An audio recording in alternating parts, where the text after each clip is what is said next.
Atlântida no Reino da Luz. Capítulo 11. As Gêmeas. Os anos de trabalho e integração com o povo da terceira dimensão transformaram nossos corpos físicos. Estávamos cada vez mais materializados. Já não éramos tão fluidíficos para os habitantes da região. Na verdade, tudo era apenas mera impressão. Possuíamos frequência mais leve, até porque éramos oriundos de uma dimensão superior. Não seria possível mudar nossas características, assim, de uma hora para outra. O descenso vibracional da quarta para a terceira dimensão era um processo lento que levava décadas, e foi isso que aconteceu com a Atlântida, até o apocalíptico dia de seu fim, quando ela afundou no Oceano Atlântico. Nossos corpos continuavam a irradiar aquela mística aura luminosa, mas já não nos sentíamos iguais a eles.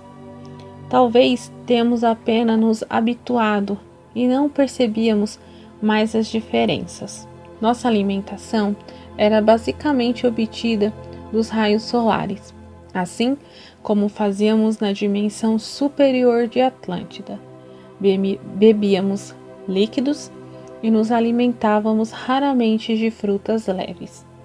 Não precisávamos mais do que isso, e também qualquer coisa além poderia intoxicar nossa sutil constituição física.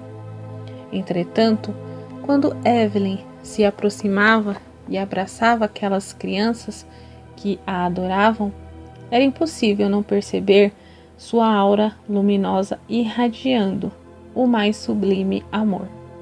Sim, éramos seres quintessenciados.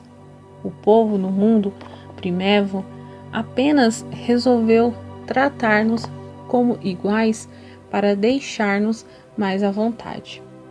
Eles percebiam o nosso desconforto por sermos diferentes. Não adiantava, usávamos suas roupas rústicas e nos sujávamos na lida do campo. Éramos o que éramos. Nós procurávamos realizar as mais simples tarefas, como plantar e cozinhar o pão, para não passarmos a imagem de privilegiados. Inclusive, eu usava o domínio do vril raramente, até mesmo para não acostumá-los com algo que poderia lhes fazer falta no futuro, quando o espírito criador não nos permitisse mais viver naquela frequência. O vril era utilizado somente quando realizávamos alguma grande construção, como as pirâmides energéticas. Nós construímos, sim, algumas naquele local, que foram destruídas um pouco antes da edificação das definitivas pirâmides de Gizé, que estão de pé até hoje. Sabíamos que ali estava localizado um dos mais importantes centros de força da Terra, e procurávamos captar toda a magnífica energia ali gerada, assim como ocorre na região do Planalto Central no Brasil. Nessas regiões do planeta, assim como na capital, Poseidones, o fluxo de energia é de 5 a 6 vezes maior do que o normal. Como a terceira dimensão é mais densa, foi fundamental a correta escolha do lugar para obtermos resultados esperados. Se o homem moderno soubesse manusear a energia vril adormecida na grande pirâmide de Quéops, teria grande surpresa. Apesar de as paredes não serem de cristal branco, o vril ganhava respeitável força dentro daquela grande construção. Os arqueólogos atuais acreditam tratar-se apenas de uma simples edificação funerária. Os faraós da quarta dinastia egípcia apenas se apropriaram daquelas magníficas construções e realizaram algumas reformas para utilizá-las como morada eterna, depois que elas foram abandonadas pelas gerações que não mais compreendiam o mecanismo de funcionamento da poderosa energia Vril. Muitos dos Atlantes capelinos que reencarnavam posteriormente no Vale do Nilo e realizaram esse magnífico trabalho se reencontraram com o caminho da luz e retornaram para os seus mundos em Capela, por portais abertos de tempos em tempos para os que se regeneraram. Nem todos voltaram. Alguns, como Evelyn, ficaram de acordo com o que lhes falava o coração. E assim, ali, naquele mundo selvagem, minha esposa amada encontrou sua real e definitiva vocação, a medicina. Vê-la carregando aquelas frágeis crianças no colo, irradiando sua magnífica luz divina, era algo mágico, que alegrava meu coração de forma especial.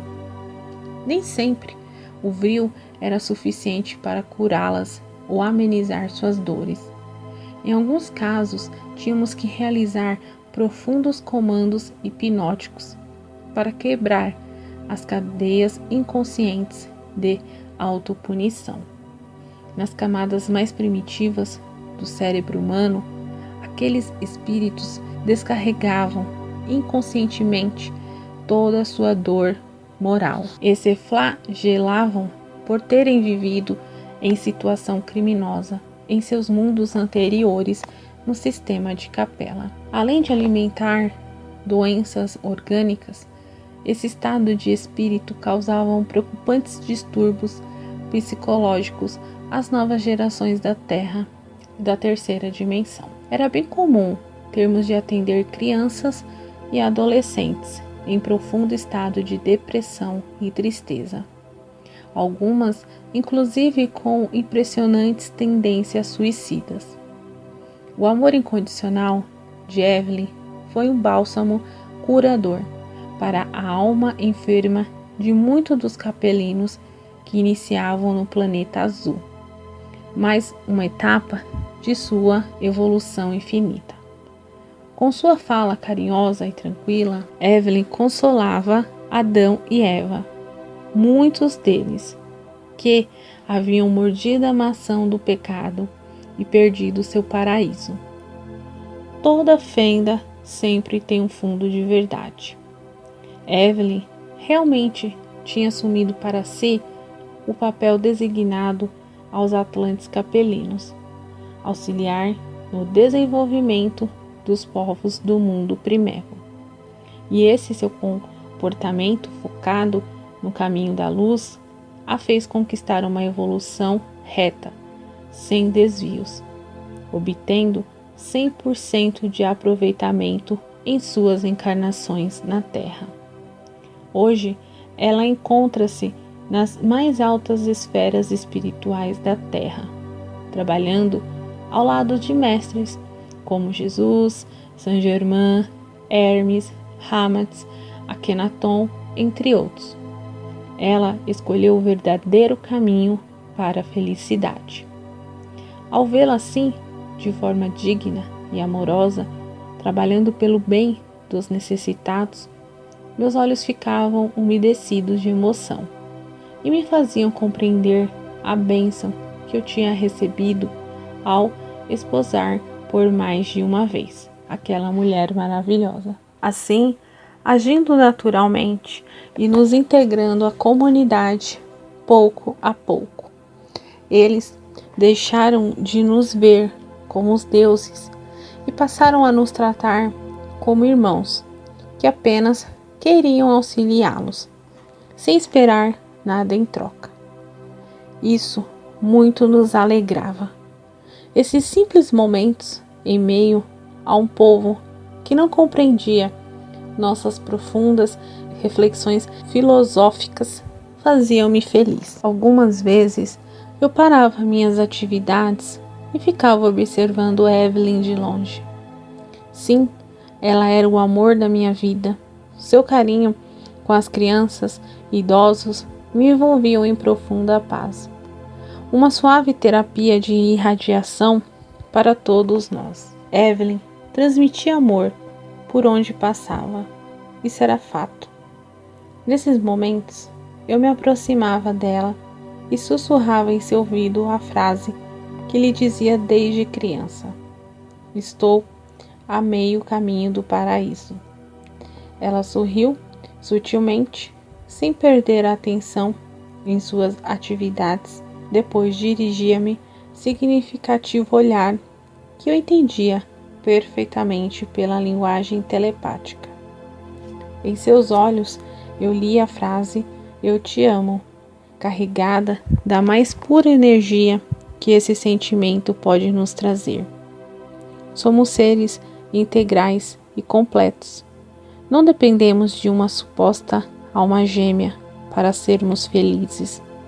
Entretanto, o apoio da Evelyn servia-me como ponto de equilíbrio, um ponto tranquilo para controlar as tormentas de minha alma. Sua mente irradiava serena paz, como se fosse uma suave sinfonia, enquanto a minha vibrava em uma frequência frenética, semelhante a uma estridente música de rock pesado.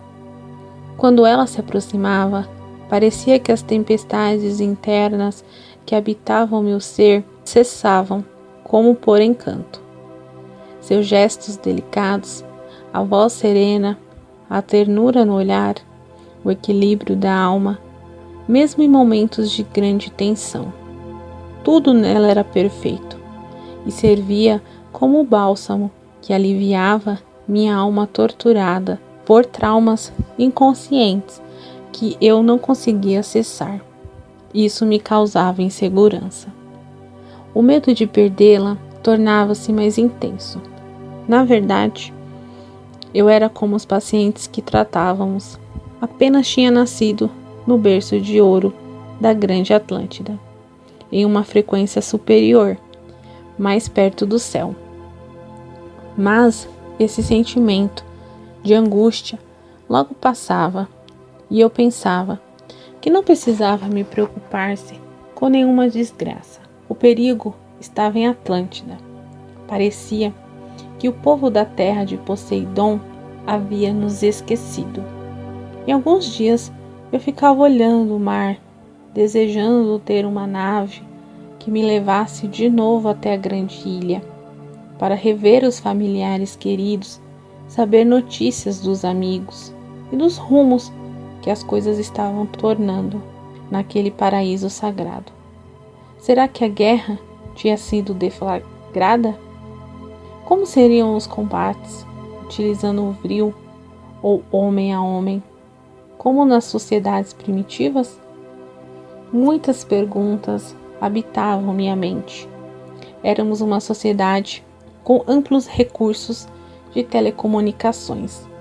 Todos possuíamos telefones móveis. A mudança para uma dimensão primitiva sem esses recursos causava-me incômoda aflição. Só podíamos contar com nossas intuições, que nos indicavam que os familiares estavam bem e em segurança. Assim, o tempo passou, dia após dia, até que em uma bela manhã da estação da colheita, enquanto ajudávamos no trabalho dos aldeões, ouvimos um familiar som vindo dos céus, muito sutil, típico dos motores das naves Atlantes. Eu olhei para Evelyn e disse-lhe com brilho no olhar: devem ser nossos pais. Estou curioso para saber notícias da grande ilha. Ela sorriu e corremos pelo campo, de mãos dadas, em direção ao local do pouso. Nem percebemos, mas nos comportamos da mesma forma que os aldeões durante nossas visitas aos povos do mundo primevo. Parecíamos crianças ou pessoas simples do campo, deslumbrados com a tecnologia de um mundo superior. De certa forma, tínhamos nos tornado semelhantes àquelas criaturas miúdas que me assustaram na primeira vez que visitei o mundo primevo, as quais Arnak chamava de macacos falantes. Apesar de não parecer, eu gostava disso. Amei verdadeiramente aquele povo. Tanto amei que minhas primeiras encarnações na terra do mundo primevo ocorreram naquele adorável vale cortado pelo sagrado rio Nilo, o Egito.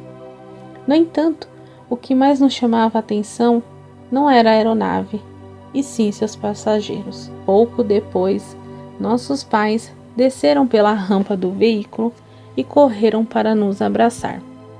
O encontro foi um momento de grande felicidade.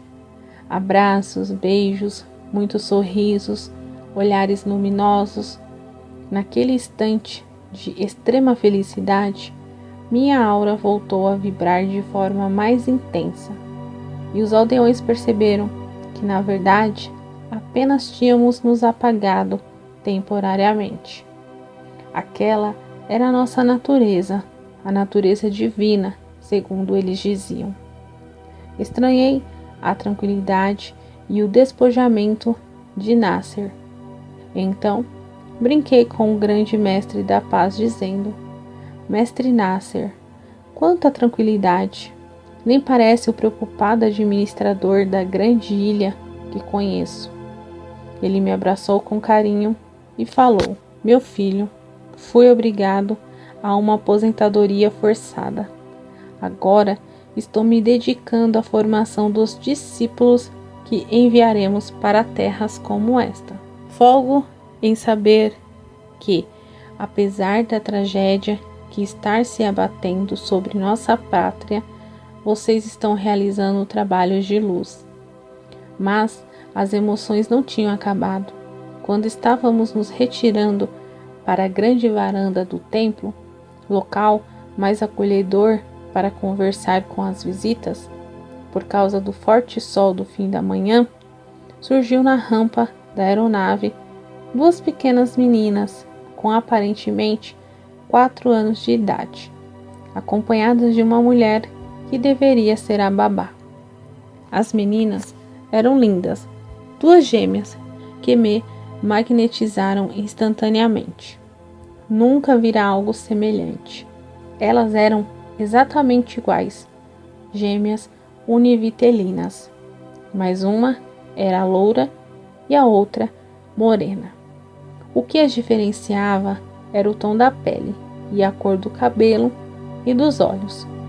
Uma era loura, com pele clara e olhos verdes.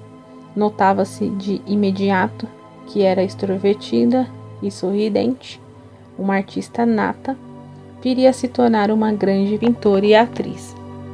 A outra tinha cabelo negro, como a asa de um corvo, pele levemente morena e olhos pretos, semelhantes aos atlantes do lado oriental da grande ilha.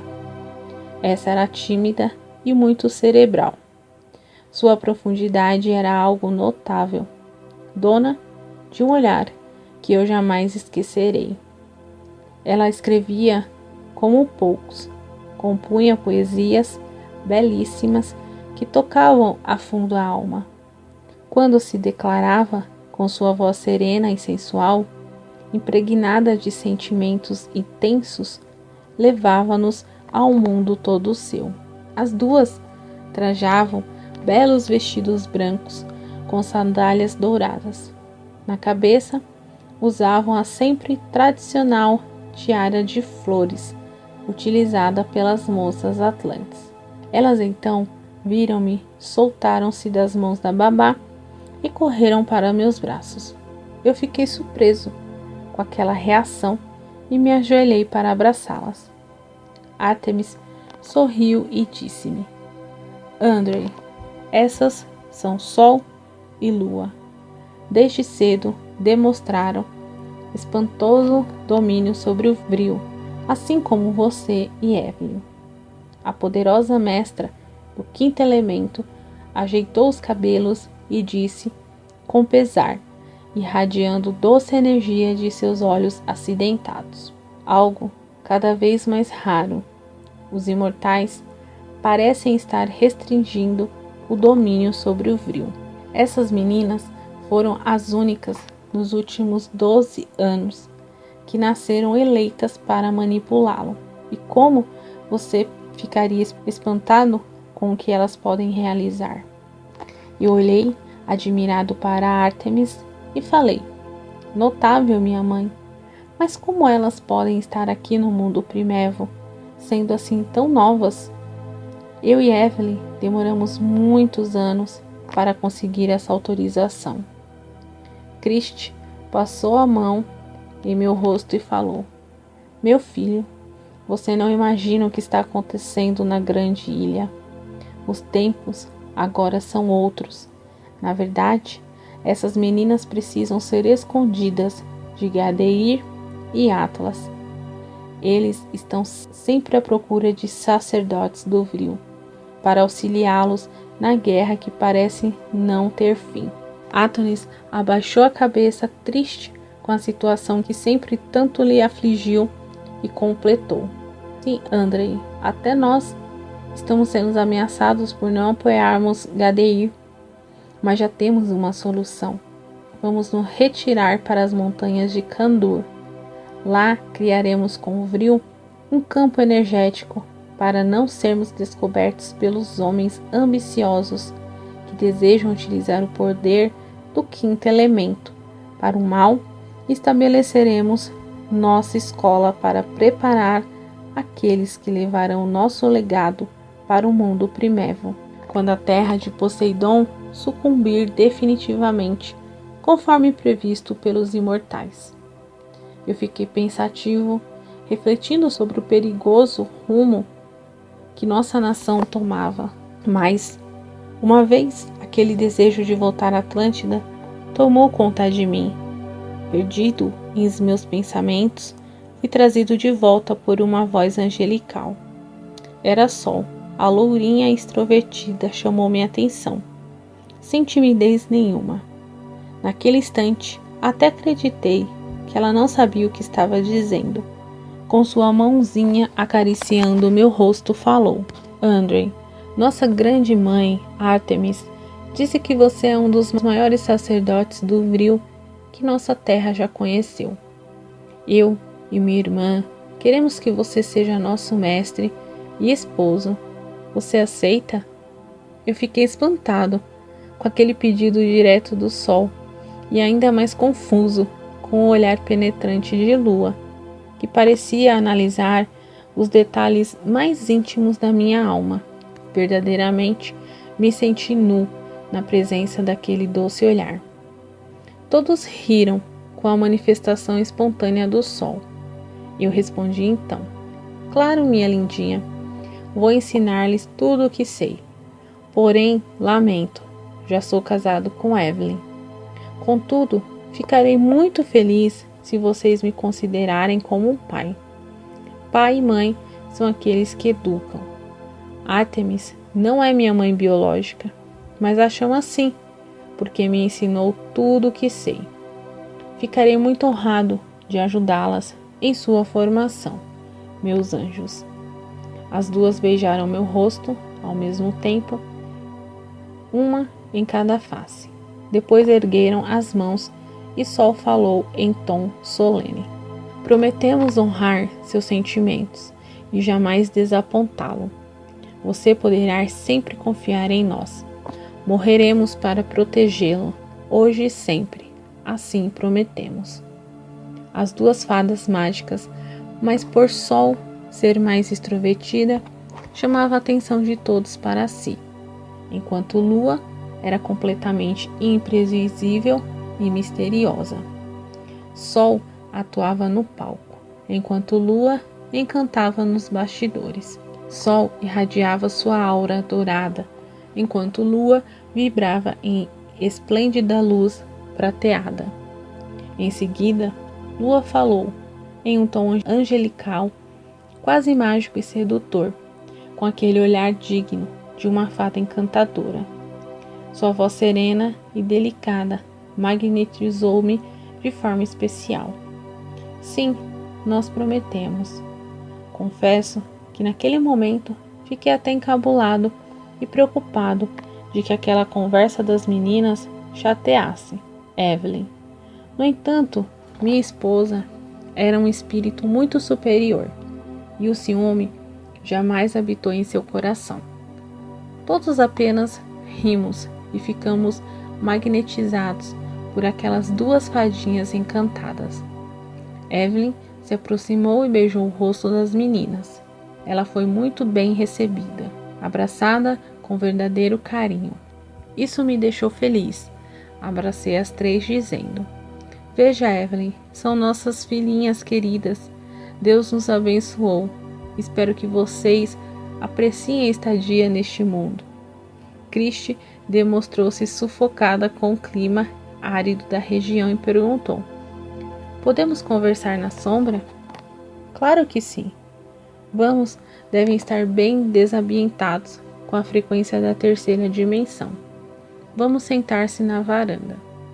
Assim, caminhávamos até lá, eu de mão dadas com a Sol e Evelyn com a lua no colo. Mal sentamos, Mestre Nasser passou a nos inteirar da situação em Atlântida, enquanto algumas queridas senhoras do mundo primevo ofereciam água às visitas. "Meus filhos, a guerra está mais complexa do que imaginávamos. Gadeir e Atlas parecem ter tecido um equilíbrio de forças no que se refere à manipulação do Vril. Logo, os embates estão ocorrendo de forma localizada e com armas primitivas. Uma guerra como estamos acostumados a ver somente na dimensão primeva." Ele ergueu os braços, demonstrando surpresa, e prosseguiu: "Além do mais, pouco a pouco, o quinto elemento simplesmente está desaparecendo. Até mesmo os sacerdotes estão com poder limitado. Algumas aeronaves não levantam mais voo, a não ser com a presença de um piloto que domine o Vril. A energia residencial tem faltado em alguns horários, sem que saibamos o motivo." Evelyn mostrou forte preocupação e perguntou: "Meu pai, e a chama de Antúlio? Ela permanece acesa?" Todos ficaram em silêncio e ele respondeu: "Não, minha filha, ela apagou-se de forma definitiva, prenunciando o período de trevas em que mergulhamos. No ano em que ela se extinguiu, abandonamos nossas atividades oficiais. Nada mais poderíamos fazer na capital. Os imortais não estão mais do lado da grande ilha. E também precisamos preservar nossas vidas. Mas o projeto de preparar os Atlantes que colonizarão o mundo primevo, ainda utilizamos as dependências da Grande Pirâmide. Eventualmente, porém, nós abrimos nossa escola no campo. Gadeir e os demais não deram importância à nossa iniciativa. Eles acreditam tratar-se apenas de uma despretensiosa escola filosófica. Desconhecem nossas reais intenções. Por isso precisamos partir para as montanhas de Kandor em breve. Somente lá estaremos protegidos da mente telepática de Gadeir, Atlas, Arnak e etc. Arnak? Perguntei sobressalto.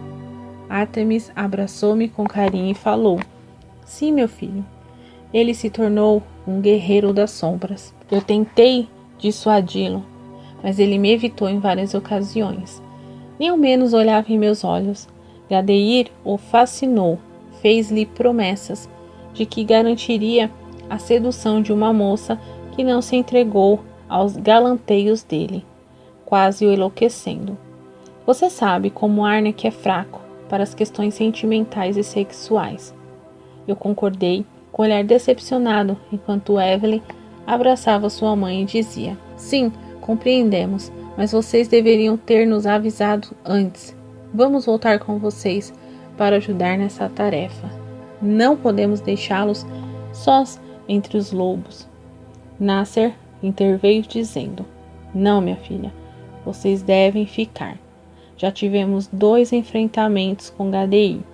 Ele insiste que devemos apoiá-lo para que a guerra tenha um fim. Em uma das vezes, o emissário foi o pobre Arnak. Ele já está transfigurado pelo ódio. O semblante dele é outro. Parece que se desumanizou. Só não fomos forçados a ceder porque nossa força conjunta com o Vril é muito grande.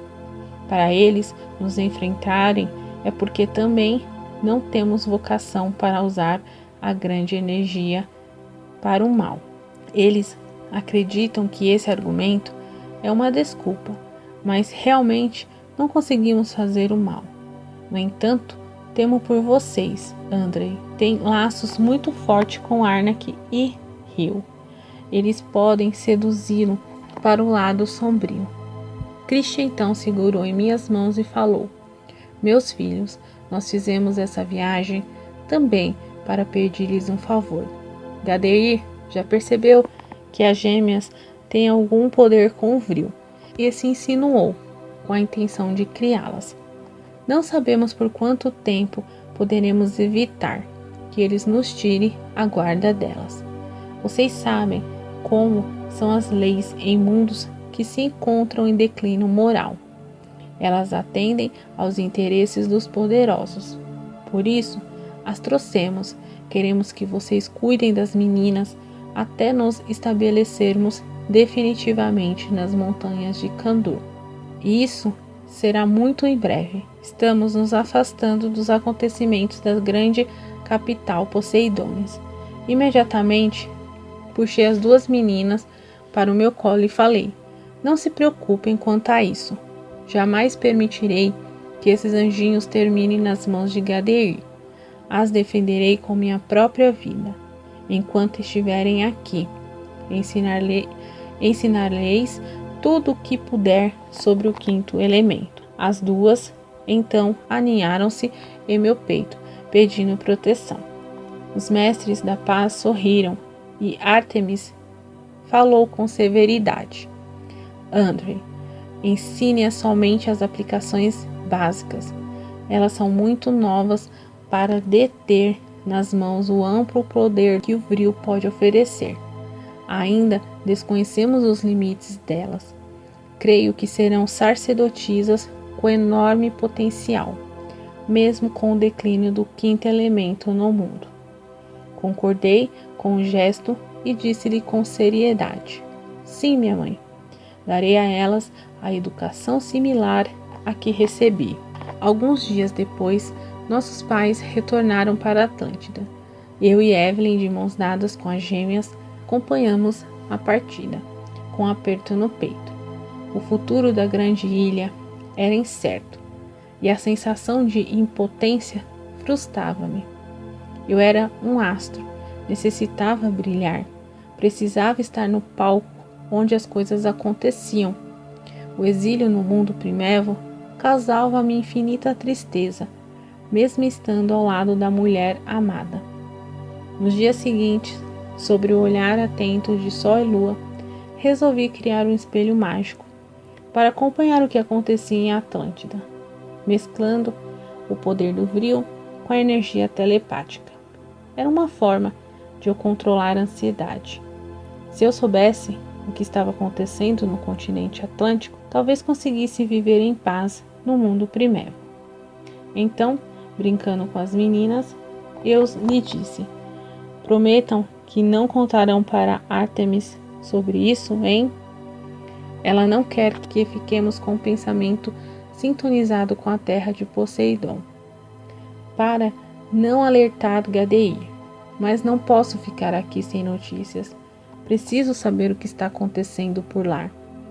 Depois de algumas horas de trabalho, as gêmeas me olharam assombradas, com as mãozinhas sobre a boca. No espelho de 1 metro quadrado, em vez de surgir novos reflexos, apareceu a imagem da chegada dos mestres em Atlântida. Logo depois, consegui, usando o Vril associado à telepatia, ouvir inclusive suas conversas. Sol sorriu e falou com empolgação. Andrei, você é um bruxo poderoso. Eu me gabei do feito e disse-lhes, isso mesmo. Portanto, obedeçam-me ou eu vou transformá-las em sapos. E vocês nem imaginam como são feios os sapos do mundo primevo. Sol deu uma gostosa risada e falou com brilho no olhar. Nunca vamos desobedecer-te. Nós seremos sempre tuas discípulas fiéis.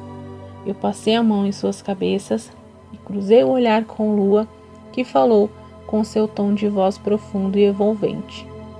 Eu estou muito feliz de estar aqui, meu mestre. Eu olhei para elas, meio confuso, e disse-lhes, eu também, meus amores. Bom, vamos guardar o espelho mágico e voltar para casa. Evelyn deve estar fazendo um suco de frutas bem gostoso para as duas princesas. E lembram-se, não falem nada sobre o espelho. Não vamos preocupá-la. Quando for necessário, eu mostrarei a ela. E assim voltamos para casa, brincando de jogar pedras no rio sagrado que banhava a futura terra dos faraós. Como seria bom se a vida fosse sempre assim, bela, divertida e sem problemas.